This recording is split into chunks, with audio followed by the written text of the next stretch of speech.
Hi hello welcome back to Vismaya Loka with ಇವತ್ತಿನ special ಏನಪ್ಪ ಅಂತ ಹೇಳಿದ್ರೆ ಮಂದರಗಿರಿ ಬೆಟ್ಟ. ಸೊ ಇಲ್ಲಿಗೆ ನಾವು ಹೋಗ್ತಾ ಇದ್ದೀವಿ. ಸೊ ಇದನ್ನು ಪಿಕಾಕ್ ಟೆಂಪಲ್ ಅಂತಲೇ ಹೇಳ್ತಾರೆ. ಇದು ತುಮಕೂರು ಜಿಲ್ಲೆಯ ದಿಗಂಬರ ಜೈನರ ಪ್ರಸಿದ್ಧವಾದ ಅತ್ಯದ್ಭುತವಾದ ಪ್ರೇಕ್ಷಣೀಯ ಸ್ಥಳವಾಗಿದೆ. ತುಮಕೂರಿನಿಂದ 10 ಕಿಲೋಮೀಟರ್ ಆಗುತ್ತದೆ. ಬೆಂಗಳೂರಿನಿಂದ ಸುಮಾರು 70 ಕಿಲೋಮೀಟರ್ ದೂರವಿರುತ್ತದೆ. ಮಂದಾರಗಿರಿಗೆ ಬಸದಿ ಬೆಟ್ಟ ಅಂತಲೂ ಕರೆಯುತ್ತಾರೆ. ತುಮಕೂರು ಬಸ್ ಸ್ಟಾಪ್ ಹೇಳಿದ ಮೇಲೆ ಆಟೋದಲ್ಲಿರುವವರನ್ನು ಮಂದಾರಗಿರಿ ಬೆಟ್ಟಕ್ಕೆ ಹೋಗಬೇಕು ಅಂತ ಹೇಳಿದ್ರೆ ಸೊ ಅವ್ರು ಬಂದು ಕರ್ಕೊಬರ್ತಾರೆ. ಮಂದಾರಗಿರಿ ಬೆಟ್ಟವು ಪಂಡಿತಳ್ಳಿ ಎಂಬ ಗ್ರಾಮದಲ್ಲಿ ಇದೆ. ಸೊ ನಾವು ಆಟೋದಲ್ಲಿ ಬಂದ್ವಿ. ಇವ್ರು ನಮ್ಮ ಸಿಸ್ಟರು. ಸೊ ಇಲ್ಲಿ ಪ್ರವೇಶ ಶುಲ್ಕ ಅಂತ ಹೇಳಿಬಿಟ್ಟು 10 ರೂಪೀಸ್ ತೊಗೋತಾರೆ, ಒಬ್ಬೊಬ್ಬರಿಗೆ 10 ರೂಪಾಯಿ ಅಂತ. ಸೊ ನಾವು ಇಲ್ಲಿ ಎಂಟ್ರಿ ಫೀಸ್ ಕೊಟ್ಬಿಟ್ಟು ತೊಗೊಂಡ್ವಿ. ಸೊ ನೋಡಿ ಬಂದ್ವಿ ಒಳಗಡೆ, ಎಷ್ಟು ಪ್ರಶಾಂತವಾಗಿ ಚೆನ್ನಾಗಿದೆ. ಸೊ ಇದೇ ಮಂದಾರಗಿರಿ ಬೆಟ್ಟ. ಎಂಟ್ರೆನ್ಸಿಗೆ ಬಂದ ತಕ್ಷಣ ನಾವು ಮೊದಲು ಕಾಣಿಸೋದೇ ಜೈನರ 8ನೇ ತೀರ್ಥಂಕರಾದ ಚಂದ್ರಪ್ರಭುವಿನ ಒಂದೇ ಬಂಡೆಯಲ್ಲಿ ಕೆತ್ತಿದ ಏಕಶಿಲಾ ಮೂರ್ತಿ. ಇದನ್ನು 2011ರಲ್ಲಿ ಸಾರ್ವಜನಿಕವಾಗಿ ತೆರೆಯಲಾಯಿತು. ಈ ಮೂರ್ತಿಯನ್ನು ನೋಡಿದರೆ ನಮಗೆ ಶ್ರವಣ ಬೆಳಗೊಳದಲ್ಲಿರುವ ಬಾಹುಬಲಿಯನ್ನು ನೋಡಿದಂತಾಗುತ್ತದೆ. ನಂತರ ನಾವು ನೋಡಬಹುದು ಜೈನ ಆಚಾರ್ಯ ಶಾಂತಿ ಸಾಗರ ಇವರ ಅದ್ಭುತವಾದ ಗುರುಮಂದಿರವನ್ನು ನಾವು ನೋಡಬಹುದು. ಇದು 81 ಅಡಿ ಎತ್ತರವಿದೆ. ಸೊ ನೋಡಿ, ಇದನ್ನೇ ನಾವು ಈಗ ಹೋಗ್ತಾ ಇದ್ದೀವಿ. ಎಷ್ಟು ಚೆನ್ನಾಗಿದೆ. ಸೊ ಇದು ದಿಗಂಬರ ಸನ್ಯಾಸಿಗಳು ಬಳಸುವ ನವಿಲುಗರಿ ರಚನೆಯನ್ನು ಹೊಂದಿರುವಂತಹ ದೇವಾಲಯವಾಗಿದೆ. ಇದನ್ನು ನವಿಲು ದೇವಾಲಯ, ಪಿಕಾಕ್ ಟೆಂಪಲ್ ಅಂತಲೂ ಕರೆಯುತ್ತಾರೆ. ನಂತರ ನಾವು ನೆಕ್ಸ್ಟ್ ಮಂದಾರಗಿರಿ ಬೆಟ್ಟಕ್ಕೆ ಹೋಗ್ತಾ ಇದ್ದೀವಿ. ಹೋಗಬೇಕಾದ್ರೆ ನೋಡಿ ನಮ್ಗೆ ಏನು ತಿಂಡಿ ತಿನಿಸುಗಳು ಕೂಡ ಇಲ್ಲಿ ಸಿಗ್ತವೆ. ಸೊ ತಿನ್ಕೊಂಡು ಕೂಡ ಹೋಗಬಹುದು. ಸೊ ಇಲ್ಲಿಂದ ನಾವು ನಡ್ಕೊಂಡು ಹೋಗಬೇಕು. ಒಂದು 5 ಮಿನಿಟ್ಸ್ ಆಗುತ್ತೆ ಆ ಬೆಟ್ಟದ ಹತ್ರ ಹೋಗೋದಕ್ಕೆ. ಬೆಟ್ಟ ಹತ್ತಲು ಆಗದೇ ಇರುವವರಿಗೆ ವಾಹನದ ಸೌಲಭ್ಯವೂ ಇದೆ. ಆದರೆ ಶನಿವಾರ ಮತ್ತು ಭಾನುವಾರ ವಾಹನಗಳಿಗೆ ಪ್ರವೇಶವಿರುವುದಿಲ್ಲ. ಆದರೆ ಆಟೋಗಳಿಗೆ ಮಾತ್ರ ಅವಕಾಶವಿರುತ್ತದೆ. ಇದೇ ನೋಡಿ ಆಟೋದಲ್ಲಿ ಹೋಗುವಂಥದ್ದು ವಾಹನಗಳಿಗಿರೋ ಸೌಲಭ್ಯ. ಇದು ಬೆಟ್ಟ ನಾವು ಹತ್ಕೊಂಡು ಹೋಗಬೇಕು. ರೈಟ್ ಸೈಡಲ್ಲಿ ನಾನು ತೋರಿಸಿದ್ನಲ್ಲ ಮೊದಲೇ, ಆ ಸೈಡಲ್ಲಿ ವಾಹನಗಳು ಹೋಗುತ್ತೆ. ಸೊ ನಾವು ಫಸ್ಟೇ ಬೆಟ್ಟ ಹತ್ತಕ್ಕೂ ಮುಂಚೆನೇ ಸ್ವಲ್ಪ ಚುರುಮುರಿ ತೊಗೊಂಡು ನಮ್ಮ ಸಿಸ್ಟರ್ ನಾವು ತಿನ್ಕೊಂಡು ಹೋದ್ವಿ. ಸೊ ಅಲ್ಲಿ ನೋಡಿ ಕೂತ್ಕೊಂಡು ಚುರುಮುರಿ ತುಂಬ ಚೆನ್ನಾಗಿತ್ತು. ಚುರುಮುರಿ ತುಂಬ ಚೆನ್ನಾಗಿ ಮಾಡಿದ್ರು ಅವರು. ಸೊ ನಾವು ತಿನ್ಕೊಂಡು ಹೋದ್ವಿ.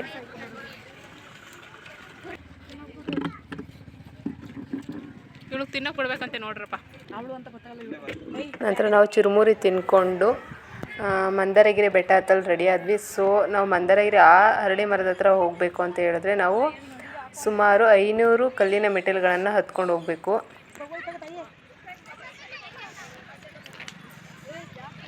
ಬೆಟ್ಟ ಹತ್ತಬೇಕಾದ್ರೆ ಸ್ಟಾರ್ಟಿಂಗ್ ಅಂತೂ ಫುಲ್ ಜೋಶಿಂದ ಖುಷಿಯಿಂದ ಹತ್ತಿದ್ವಿ.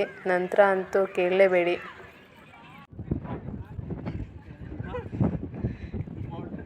ನಮ್ಮಿಬ್ಬರಿಗಿಂತ ಇವಳು ಒಬ್ಬಳೇ ಬೇಗ ಹೋಯ್ತಾ ಇರೋಳು. ನಮ್ಮ ಕೈಲಿ ಹತ್ತಕ್ಕೆ ಆಗ್ತಾ ಇಲ್ಲ. ಇಲ್ಲೊಬ್ಳು ನಮ್ಮ ಅಕ್ಕ ಇದ್ದಾಳೆ. ಈ 500 ಮೆಟ್ಲು ಮಂದಾರಗಿರಿ ಈ ಬೆಟ್ಟ ಹತ್ತಕ್ಕೆ ಆಗ್ತಾ ಇಲ್ಲ ಅಂತ ನಾವು ಅಂದ್ಕೊಂಡ್ರೆ ನನ್ನ ತಂಗಿ ತುಂಬ ಫಾಸ್ಟ್ ಇದ್ದಾಳೆ. ನಮ್ಮ ಅಕ್ಕ ಅಂತೂ ನನಗಿಂತ ತುಂಬ ಸ್ಲೋ ಇದ್ದಾಳೆ.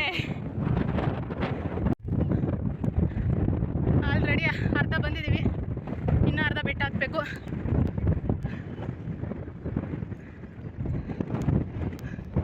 ನೋಡಿ ಇನ್ನೂ ಎಷ್ಟು ತುಂಬ ದೂರ ಇದೆ. ಫೈನಲಿ ಅಲ್ಲಿ ತನಕ ಹೋಗಬೇಕು. ಬಟ್ ನಾವಿನ್ನ ಅರ್ಧದಲ್ಲೇ ಇದ್ದೀವಿ. ಇಲ್ಲಿಂದ ಕೆಳಗಡೆ ಇರೋ ವ್ಯೂಸ್ ನೋಡಿದ್ರೆ ಎಷ್ಟು ಚೆನ್ನಾಗಿ ಕಾಣಿಸುತ್ತೆ ನೋಡಿ. ಪಿಕಾಕ್ ಟೆಂಪಲ್ಲು ತುಂಬ ಚೆನ್ನಾಗಿ ಕಾಣಿಸುತ್ತೆ. ನಾವು ಬೆಟ್ಟದ ಮೇಲಿಂದ ಅದನ್ನು ನೋಡಿದ್ರೆ ಎಷ್ಟು ತುಂಬ ಚಿಕ್ಕದಾಗಿ ಕಾಣಿಸುತ್ತೆ. ಸೊ ಸುತ್ತಮುತ್ತಲಿನ ನೇಚರ್ ಹೇಗೆ ಕಾಣಿಸುತ್ತೆ ನೋಡಿ.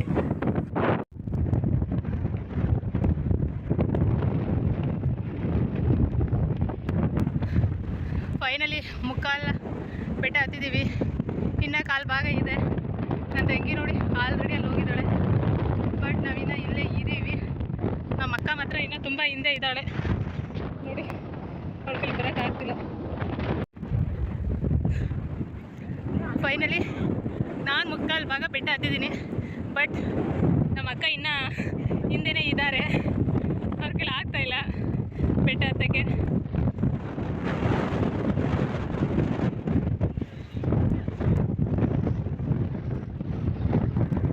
ಇಲ್ಲೂ ಕೂಡ ಎಂಟ್ರಿ ಫೀಸು 10 ರೂಪೀಸ್ ತೊಗೋತಾರೆ. ಸೊ ಇಲ್ಲಿ 10 ರೂಪೀಸ್ ಪೇ ಮಾಡಿ ನಂತರ ನಾವು ಒಳಗಡೆ ಎಂಟ್ರಿ ಕೊಡಬೇಕು. ಇಲ್ಲಿ ಫೋಟೋಶೂಟ್ ಕೂಡ ನಡೀತಾ ಇತ್ತು ನೋಡಿ. ಇವರು ನವಜೋಡಿಗಳು ಫೋಟೋಶೂಟ್ ನಡೀತಾ ಇತ್ತು.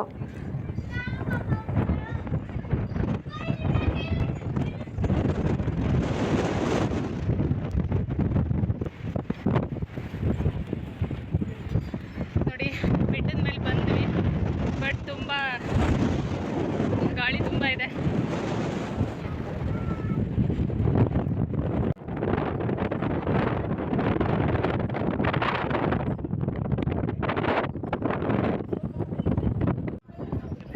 ಫೈನಲಿ ನಾವು ಬೆಟ್ಟದ ಮೇಲೆ ಬಂದ್ವಿ.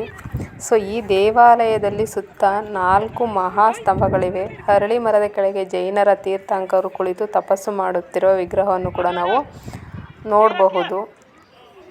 ಹಾಗೆ ಅವರ ಸುತ್ತಮುತ್ತ ನೂರಾರು ಭಕ್ತಾದಿಗಳು ಕುಳಿತಿರುವಂತಹ ಮೂರ್ತಿಗಳನ್ನು ಕೂಡ ನಾವು ನೋಡಬಹುದು ಇಲ್ಲಿ.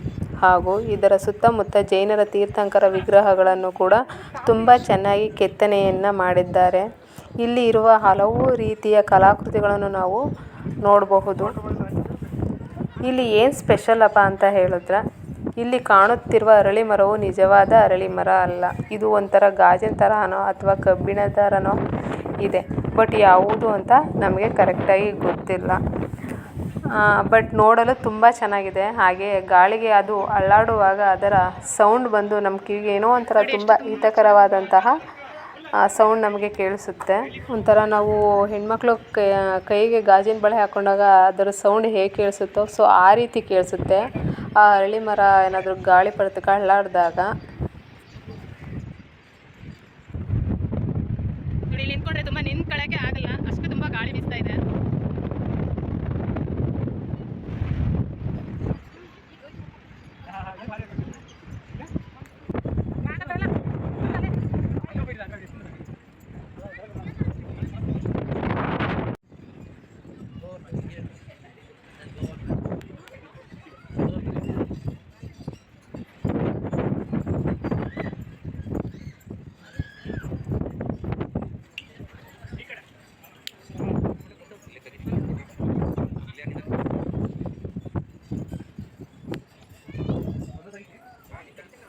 ಇಲ್ಲಿ ಸಿಂಹ, ಹಸು, ಜಿಂಕೆ, ಆನೆ ಇತ್ಯಾದಿ ಪ್ರಾಣಿಗಳ ಚಿತ್ರಗಳನ್ನು ಕೂಡ ಕೆತ್ತನೆಯನ್ನು ಮಾಡಿದ್ದಾರೆ.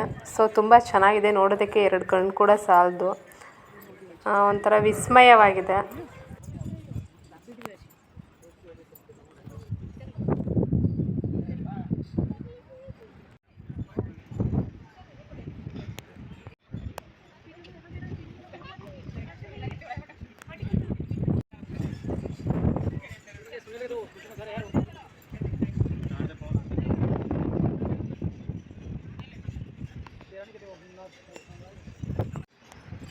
ನಂತರ ನಾವು ಮಂದಾರಗಿರಿಯ ಬೆಟ್ಟದ ಮೇಲಿರುವ ಹೊಯ್ಸಳರ ವಾಸ್ತುಶಿಲ್ಪವನ್ನು ಹೋಲುವ ಈ ದೇವಾಲಯಗಳನ್ನು ನಾವು ನೋಡಬಹುದು. 12 ಮತ್ತು 14ನೇ ಶತಮಾನದ ನಡುವೆ ನಿರ್ಮಿಸಲಾಗಿರುವಂತಹ 3 ವಿಭಿನ್ನ ತೀರ್ಥಂಕರಿಗೆ ಸೇರಲಾಗಿದೆ ಎಂದು ಹೇಳುತ್ತಾರೆ. ಇದನ್ನು ಇತ್ತೀಚೆಗೆ ನಿರ್ಮಿತವಾಗಿದೆ ಎಂದು ಹೇಳುತ್ತಾರೆ. ಈ ಸಣ್ಣ ಜೈನ ದೇವಾಲಯವು ಭಗವಾನ್ ಚಂದ್ರನಾಥ, ಭಗವಾನ್ ಪಾರ್ಶ್ವನಾಥ ಮತ್ತು ಭಗವಾನ್ ಶ್ಲೂಪ್ ಪಾರ್ಶ್ವನಾಥ ಅವರದ್ದಾಗಿದೆ ಎಂದು ಹೇಳುತ್ತಾರೆ. ನೋಡಿ ಇದು ಯಾವ ರೀತಿ ಮಾಡಿದ್ದಾರೆ ಅಂತ.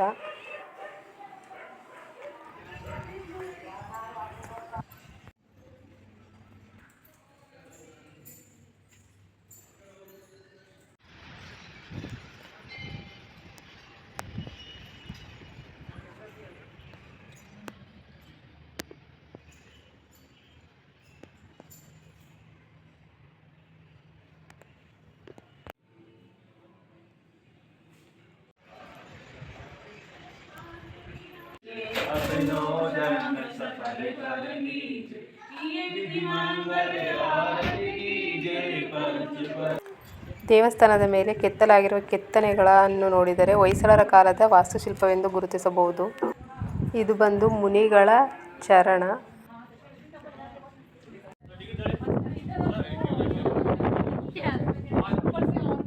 ಈ ಬೆಟ್ಟದ ತುದಿಯಲ್ಲಿ ನಿಂತ್ಕೊಂಡು ಕೆಳಗೆ ಕಾಣುವಂತಹ ಮೈದಾಳ ಎಂಬ ಕೆರೆಯನ್ನು ನೋಡಿದರೆ ಬಹಳ ಅದ್ಭುತವಾಗಿ ಕಾಣಿಸುತ್ತದೆ. ಇದೇ ನೋಡಿ ಆ ಕೆರೆ ಎಷ್ಟು ಚೆನ್ನಾಗಿ ಕಾಣಿಸ್ತಿದೆ. ಬೆಟ್ಟ ಹತ್ತಕ್ಕಾಗದೇ ಇರೋದವರು ನೋಡಿ ಈ ಕಡೆಯಿಂದ ವಾಹನಗಳ ಸೌಲಭ್ಯ ಇರೋದ್ರಿಂದ ಈ ಕಡೆ ಬರಬಹುದು.